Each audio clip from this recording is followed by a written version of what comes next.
Cylinder ಬಂದ ನೀವು ನೋಡ್ಕೊಡ್ರಿ ಜಿರ್ಲಿ ಅದು ಭಾಳ ಹೆಚ್ಚಾಗ್ಯಾವ. ಎಲ್ಲ ಮನೆಯಲ್ಲಿ ಜಿರ್ಲಿ ಆಗ್ಯಾವ, ಹುಳ ಹೆಚ್ಚಾಗ್ಯಾವ.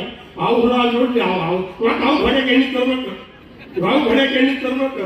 ಈಗೆಲ್ಲ ಪಾಕಿಸ್ತಾನ ಬೀಜಗಳು ಗೊಂಜಾಳ ಹುಳ ಬೀಳಾಕೈತ, ಕೆಟ್ಟ ಮಣ್ಣ ಬದಕದು ಗೊಂಜಾಳ ಅಂತ ಬಿಟ್ಟು ಇವತ್ತು ಹುಳ ಬೀಳಾಕತ್ಯಾವ, ಜ್ವಾಳಕ್ಕೆ ಹುಳ ಬೀಳಾಕತ್ಯಾವ. ಬರೀ ಎಣ್ಣೆ ಹೊಡೆದು ಗಾಡಿಗೆ ಎಣ್ಣೆ, ಗಾಡಿ ಹೊಡೆಯವ್ಗೆ ಎಣ್ಣೆ, ಮನಿಗೆ ಎಣ್ಣೆ, ಹೊಲಕ್ಕೆ ಎಣ್ಣೆ, ರೊಕ್ಕ ಕೊಟ್ಟು ಹಾಲು ತಂದು ಕುತ್ಕೊಳ್ಳಿ ಕೊಟ್ಟು ರೊಕ್ಕನ ಆಗ್ಯಾವ. ಏನ್ ಹೇಳ್ತಿದ್ದ ನೀವು ಭಾಳ ಮುಂದೋಗ್ಯಾವ್ರೆ ಮುಂದೋಗ್ಯಾವ್ತಾರೆ. ಹಿಂದಕ್ಕೆ ಯಾರೋ ಒಂದು ಸುರಾಗ ತುಳು ಮಾಡೋರು ಒಂದು ಊರಿಗೆ ತುಳಿಗೆ ಹೋಗಿದ್ರಂತ, ತುಳು ಮಾಡಿ ಆಟೋ ತುಳು ಮಾಡಿ ಅವ್ರು ಹಿಟ್ಟು ತುಳು ಮಾಡಿ ಅಂತ ಬಂದು ರಾತ್ರಿ ನಾಳೆ ತಿರ್ದಾರು ಗಿಡ ಕಟ್ಟಿದ ಹಾಕ ಬಿಚ್ಚಿದ್ರು ನಾಟಕ ಆಗತ್ತಿಲ್ಲ. ನಮ್ಮ ನೀಡವ್ರು ಯಾರು ನಾವು ಒಟ್ಟು ಅಂಥವ್ರಾಗ್ಯಾವ. ಈಗ ನಾವು ಶಾಲೆಯವ್ರಾಗ್ಯಾವ, ದೊಡ್ಡವರಾಗ್ಯಾವ, ಮುಂದೆ ಹೋಗ್ಯಾವ, ಎಲ್ಲಿ ಹೋಗ್ಯಾವ ಮರ ನಾವು ಸಮಾಜಕ್ಕೆ ಕಟ್ಟಿದ ಹಾಕಡೆ